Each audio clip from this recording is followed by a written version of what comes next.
Yeah. We've got the blocks. We're going full Hensche. We're going full Hensche. There's full Hensche.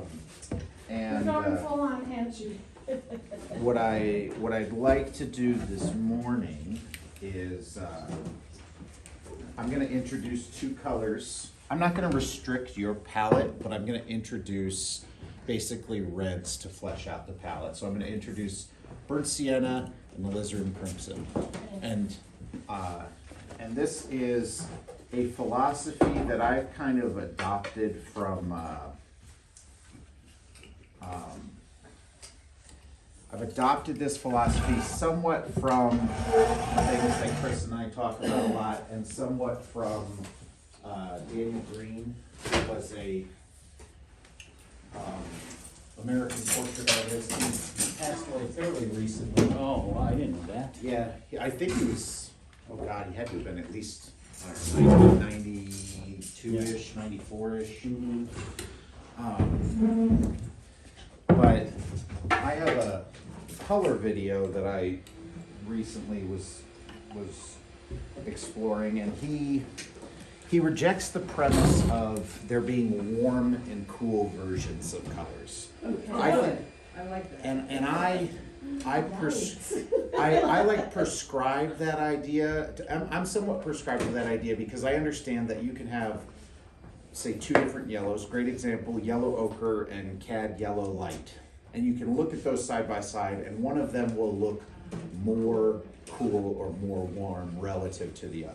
Right. So there is like a relativity there. His philosophy is that you can have, like, green is a cool color, full stop. Orange is a warm color, full stop. I'm not going to say there's a cool orange, but he would argue that colors either lean bluish or lean yellowish. Okay. And I think it really has to do a lot, this is my own kind of interpretation on this, but I think it has to do a lot with the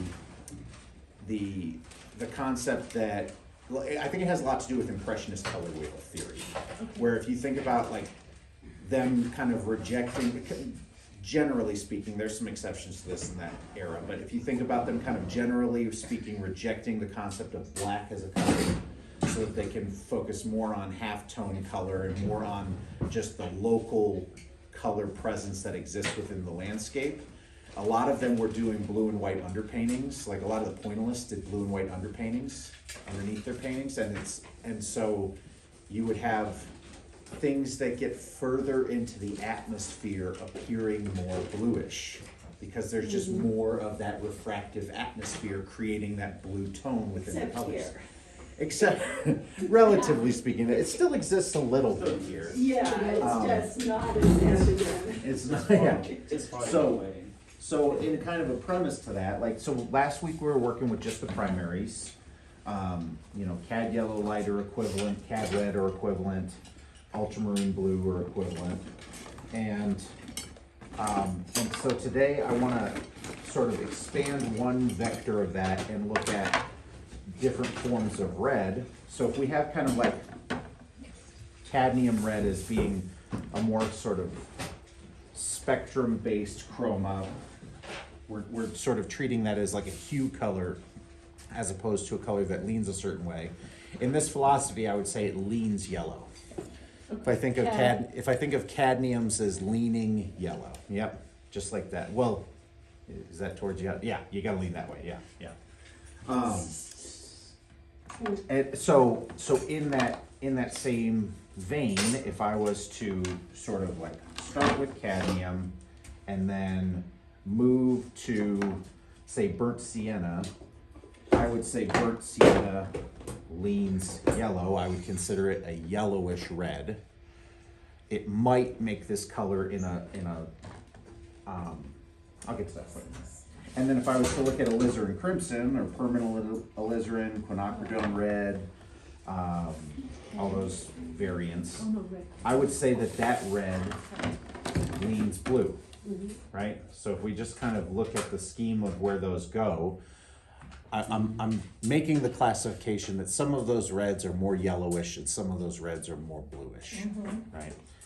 And that serves me when I start looking at the way that, you know, say the shadow of the green block, if I look at that and I say, okay, that's a green, I can, out of the palette that I've been working with, I can get a green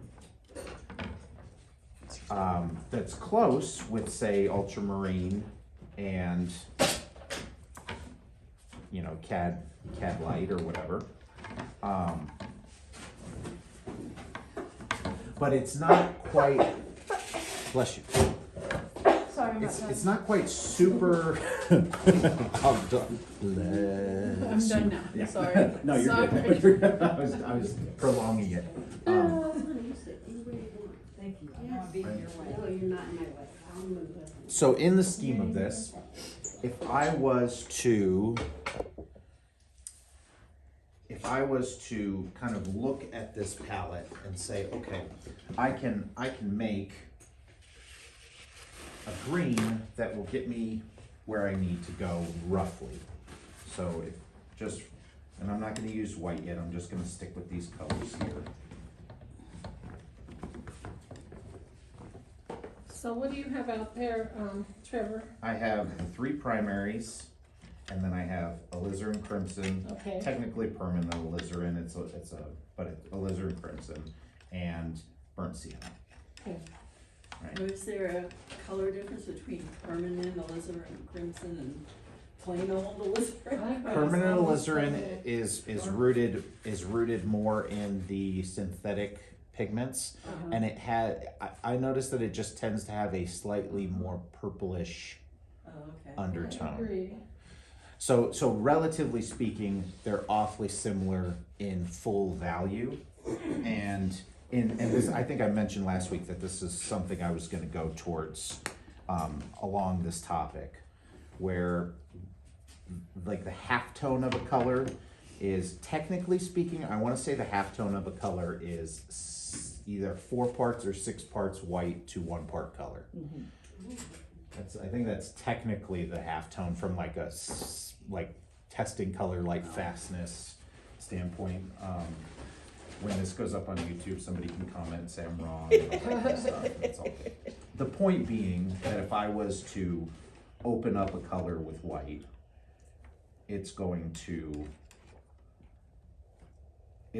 either continue to emphasize the hue that I sort of see in its full strength, or it's going to perhaps lean a certain way. So the crimson we see as a reddish color, we open it up and it has a little bit of a purplish undertone, a little bit of a violet kind of undertone. Burnt sienna, we look at that and we say that it's, you know, it's brown, you know, more specifically, I might say that it's kind of like an orangish brown, right? And then I open it up and that sort of reestablishes that philosophy there, right?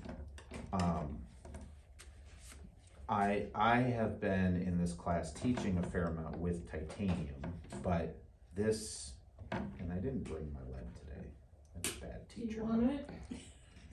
Yeah, maybe just a tiny piece. I want it, I want it, I want it. So, Here you go. What did you do? thank you. Ooh. Yeah, that's a I good have one. red all over it. She was being real mouthy earlier. I just slapped the snot out of Just her. slapped the shit out of her. This demonstration, It's black and blue and red all over. which reminds me, this demonstration is brought to you by nobody. Nobody is sponsoring this. Well, you're sponsoring. I was this. gonna say, Yeah, You're we're sponsoring. It's brought to you by, This is by warmer. you. Yes? Yeah, so the lead is going to be, It's grayer. yeah, the lead is going to be a little bit less bluish, Yeah. and this happens where when you open up colors, Ah. She's a little richer. I remember you and- doing that in the Yeah. portrait class. And so what you have happen here is those have roughly the same amount of white added to them. The titanium pales it over, it makes it more blue, it makes it more, if I think about it this way, the cadmium is leaning yellow. Like I look at the alizarin, it's leaning blue. The cadmium leans yellow, the white is going to act like a blue.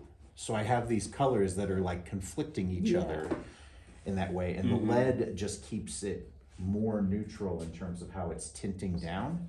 So you can actually, just by having two whites on your palette, you can Yeah. get two different versions of the same color. Yeah, that is Yeah. so unbelievable. Yeah. I can't believe it.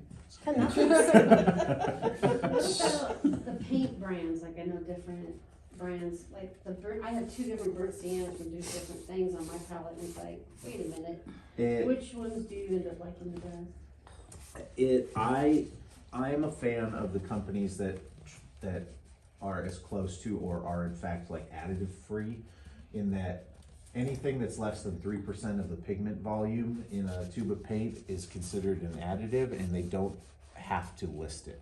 The only things that a company legally has to list on their tube of paint are the ASTM standards for like health and safety and use precautions and stuff. That's the only, they don't have to list their name, they don't have to list their colors. It's in their commercial interest to do that. But that's why you look at one brand of paint and you look at the tube, and then you look at another, and it's like all the information is like listed differently and it's explained differently, and some of it's there and some of it's not. Like that Rublev company does additive free. Like my favorite brands are like Rublev, Williamsburg, Michael Harding, Old Holland. Those are probably like my top four. But I mean, it's like I'm not adverse to using other companies. I'm just aware of the fact that it's like, okay, what this probably has is it probably has a little bit of like aluminum stearate in it, which is like a gelling agent, so you can get the paint to not, like you open the tube and it starts leaking. That's actually a good sign, because it's an indication that the recipe is simple, and the oil will naturally tend to separate from the pigment a little bit if it's sitting on the shelf for a long time. So when you get a tube of paint, you open it up and it looks like a brick in there. It's like, man, they've got stuff in it. Yeah. and a lot of and extender pigments like chalk, ground glass, marble dust, barite, perlite. Those are all like, they're white pigments that when you put them in oil, it makes an almond colored paste paint, but it actually is like a transparent paint, because the pigment has a refractive index that's really close to the oil, so you can put a lot of chalk in a tube of paint before it actually starts to shift the color. And so this kind of thing would happen where if a paint has a lot of chalk in it, and I had one that didn't have chalk and one that did, and then I added the same amount of white to it, you'll get something like this happening, where it's like, that would be like a paint with like more chalk in it, that would be a paint with less chalk in it. So it's like you get the color mixing, like you just don't have as much natural range as you would desire. Yeah, you're good. Just say sorry, YouTube. Sorry.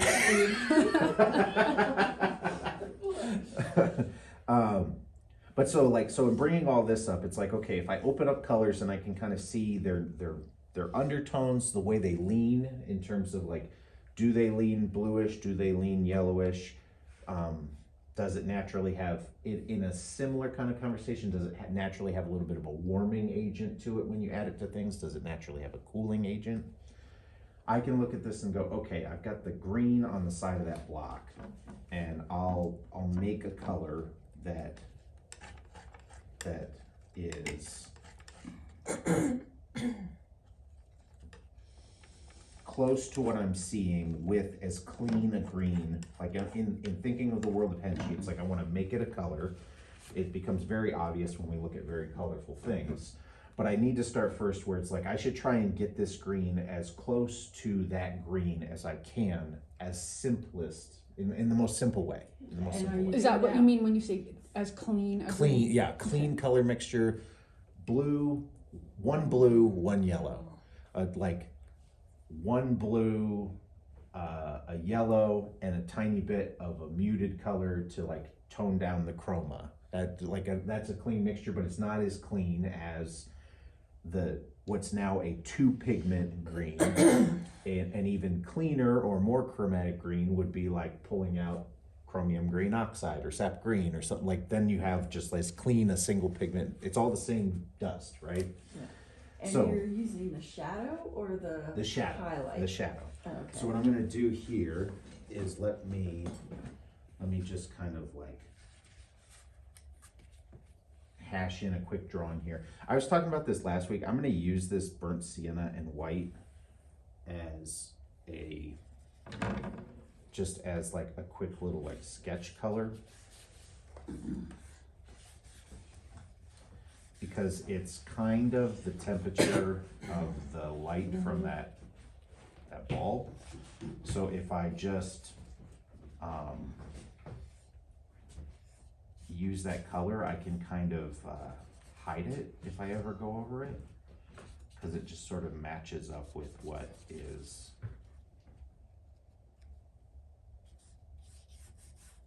what's there. All right.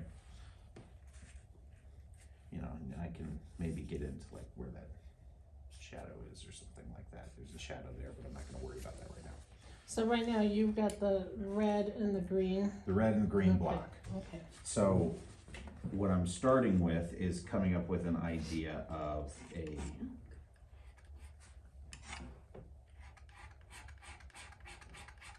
a simple version of that color that might work, but when I look at that actual block, because the red is bouncing into it, because it's also in shadow, like there is just this natural like reddish undertone writ large, and it's stronger the further it gets down. I'm gonna focus first on making it have that red undertone as a block of color. I'm not gonna worry about the fact that like up here and down there are slightly different. I squint, that all goes away. So in the scheme of looking at this, what I would say is, if I was to add a red to that side of that block, does it look like it leans more yellowish, or does it look like it leans more bluish? Well, From so, right here. well, The so, top seems more yellow. so I mean, my thought is that it's like, okay, if I look at that side, so like, here's the thought experiment. I'm probably inclined to think of it in like a yellowish kind of way. This is kind of confusing because it is like kind of a blue-green, just as a hue. But if I was to look at sort of the influence of that undertone, I'm seeing this red that's going in, and I'm not seeing a red like this crimson red. I'm seeing a red like the cad or like the burnt sienna or something like that. So I've got a couple of different options to explore when it comes to, let me make up a bigger patch of this. I've got a couple of different options to explore when it comes to influencing that color. So I can try and see what happens when I add this crimson to it, and I'll go maybe more towards the source because it's darker.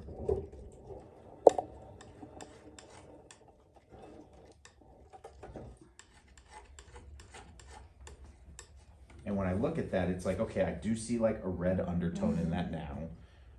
I'm not seeing a lot of color in it. I feel like I see more color in that. So in my brain, what I'm kind of saying what's going on here is it's like I'm introducing a red that is bluish to a green that I want to go more towards a yellowish kind of tone. A mute is what it would be, a muted color where you add the complement to it. And so I'm getting close to the kind of color description there, but I'm losing the chroma. So that tells me that this is kind of a contrasting color to that mixture. If I go to something like the burnt sienna, and I'm using these kind of straight out of the tube because they're relatively close in value, so I can add it to it and it's not gonna change the value, and then it's too light, maybe I'll add white, and right, it's like that kind of spiraling that can occur in mixing is gonna make colors less clean, make them more complicated, more soupy, more muddy. I lose chroma. I'm sorry, I was focusing on Yeah. what you're saying. Can you say that one more time again? Yeah, so by thinking of a color in which the value of this green it's a little bit lighter, but it's relatively close to burnt sienna. Okay. It's relatively close to this. It's actually relatively close to the cad red, but it's just a little bit darker.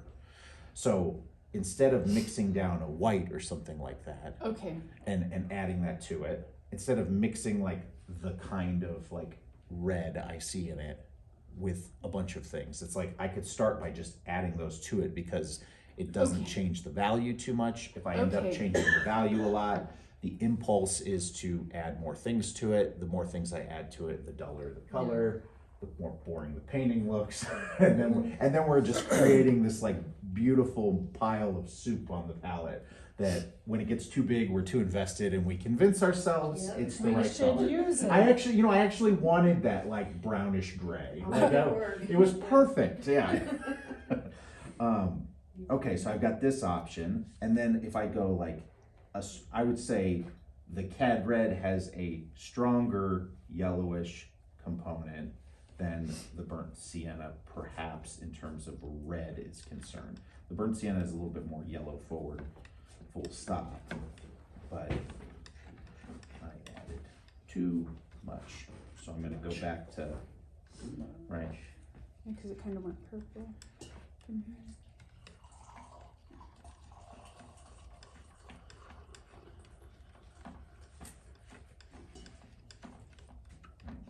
and there was a little bit of shorthand there because I ended up getting to the color that I was mixing. But what I did is what I should have done, you mix the wrong color and you go, okay, crap, right?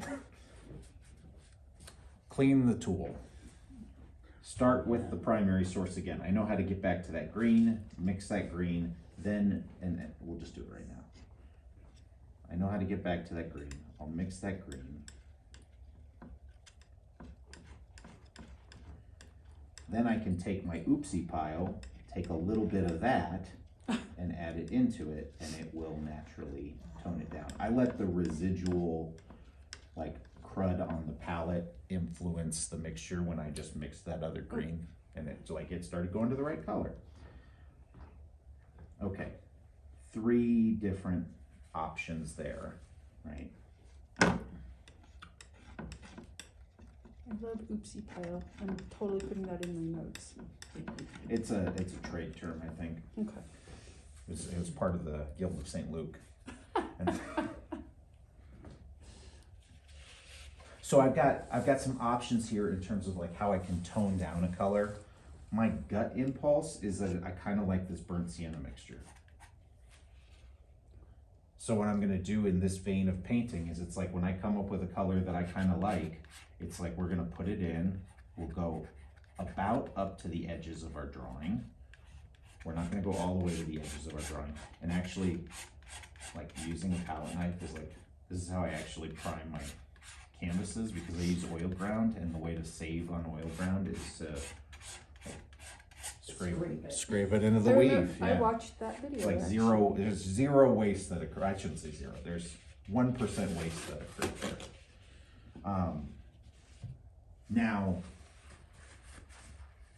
where we go from here is we start like, because I can even see that it kind of makes sense to just see if just that as full strength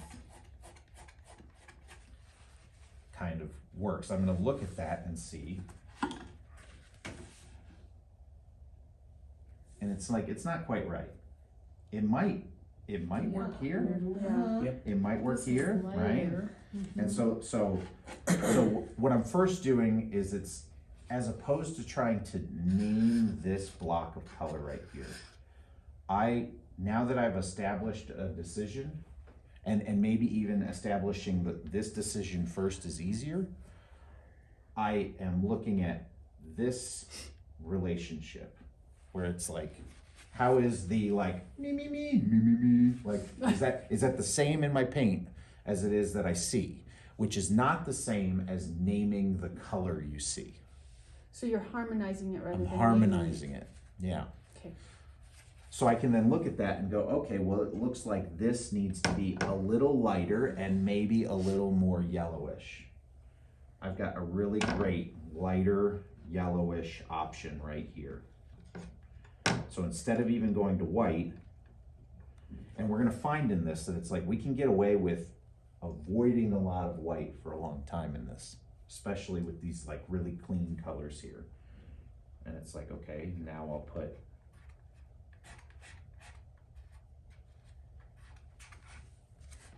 that in. And see, and it's like, it's getting closer. It's getting closer. I could see maybe an opportunity for a little bit more yellow in it. I could maybe see a little white since I have the option here. It's like I might add a little bit of that lead white to it. But we can see how much that, the second I add that, the impulse is, it needs yellow too.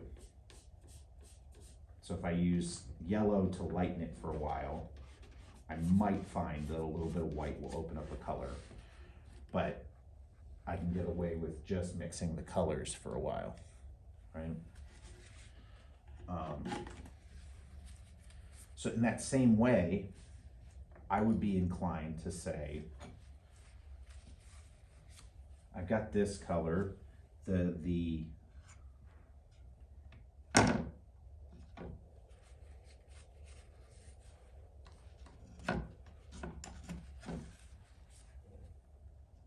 green that I started with. I wonder if I can make a really yellowish version of it to go up here. And it works pretty well, but I think I see a little bit more bluish color in that green. So the way that I would adjust that is, rather than adding blue, what if I take some blue, I take some white, I mix that blue cleanly down to a value that's awfully close to what I'm seeing. Okay. And then I take a little bit of that blue and just shift that color a little bit. So I found the value in two colors very cleanly, and then incorporated them so that I could come up with a mixture that is just shifting that color